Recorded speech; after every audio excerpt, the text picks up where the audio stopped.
In 26, it says the second census of Israel. And it goes on to 27, the law of inheritance. These are numbers. The numbers, the Bible book, the book of Numbers. I think the fourth book of Moses said, the daily Sabbath and monthly offerings.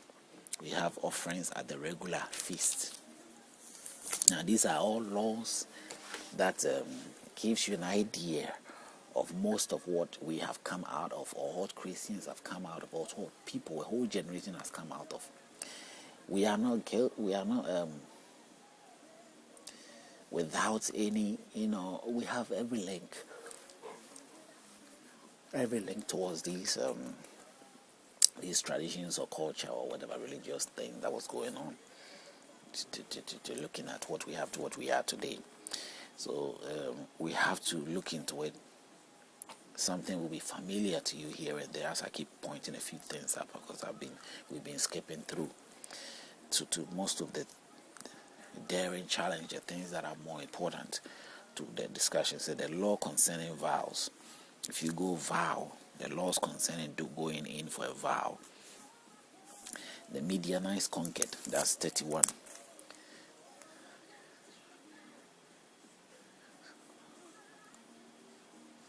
And here we have Balaam in 31 of Numbers. Balaam advising the Midianites to sort of curse the Israelites. In verse 16 of 31, chapter 31, it says, look, these women cursed the children of Israel through the counsel of what? Balaam, to trespass against the Lord. As I was saying, what Balaam did. The Lord in the incident of Poor, and there was a plague among the congregation of the Lord. Now therefore kill every male among the little ones, and kill every woman who has known a man intimately. This is where Balaam advises the Moabite women. Their advice is what caused the Moabite women to come into the tents of the Jewish people and slept with them, and they became a curse. Or according to this, the altar here, it became a curse. So they had to kill all the women or kill all those down there to break that curse. 32 talks about Reuben and Gad inherit east of Jordan. These are some of the children of, Reuben and children of Jacob's.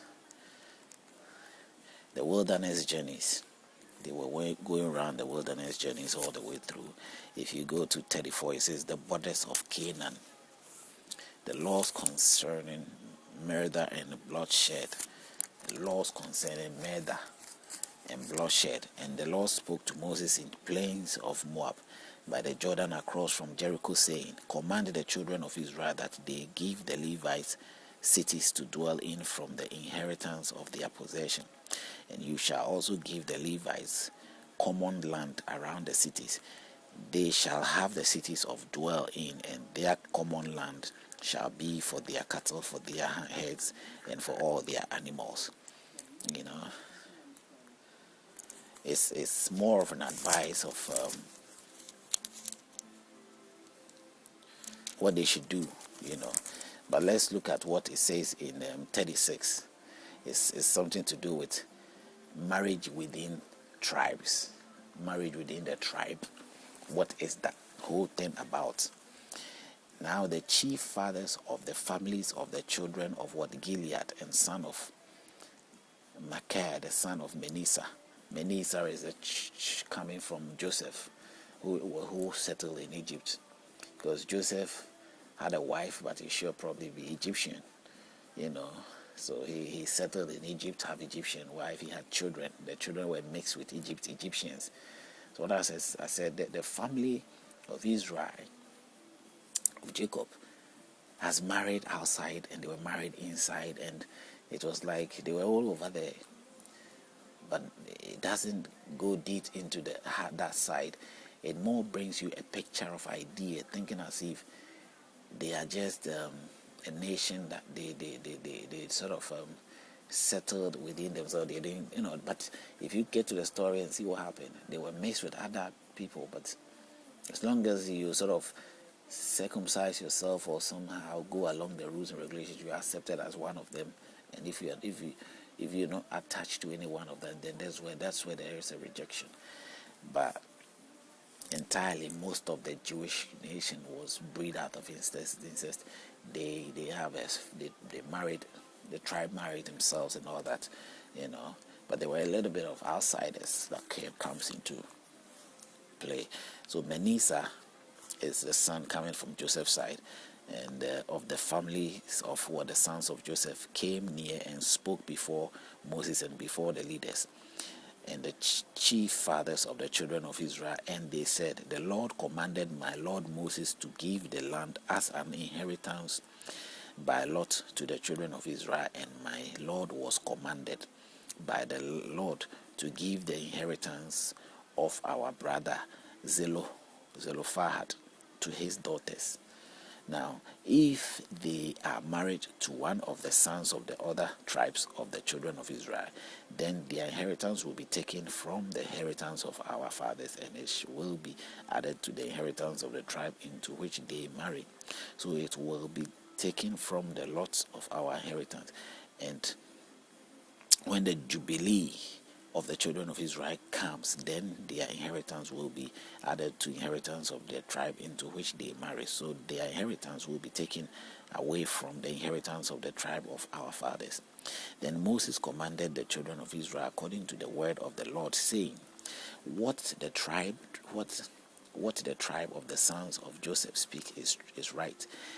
This is what the Lord commands concerning the daughters of Zelophehad, saying, let them marry whom they think best, but they may marry only within the family of their father's tribe.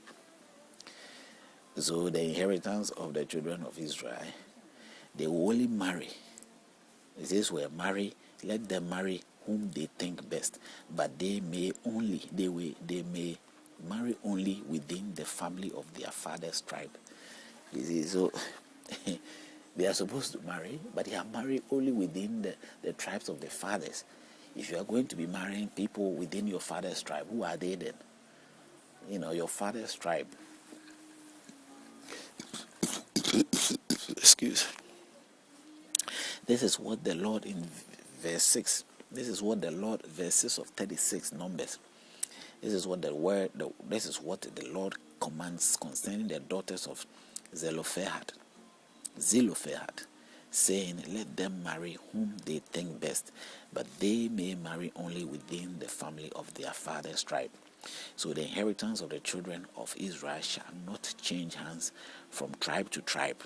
Inheritance, because of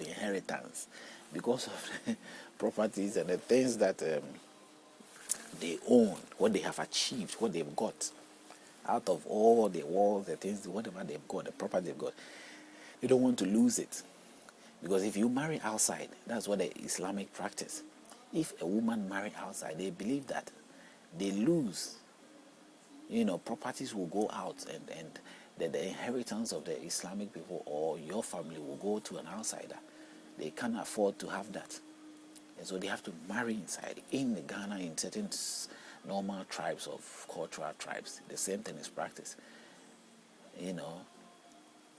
The royal families and all that, they also practice the similar thing in order to keep their family, the treasures, the kingship, the rule, and the sort of the properties, what they've got.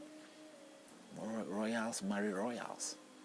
So the rich stays rich, because the rich will look for a rich person too. If you're lucky, once in a while, you see a rich man going for some simple person to spend his life with.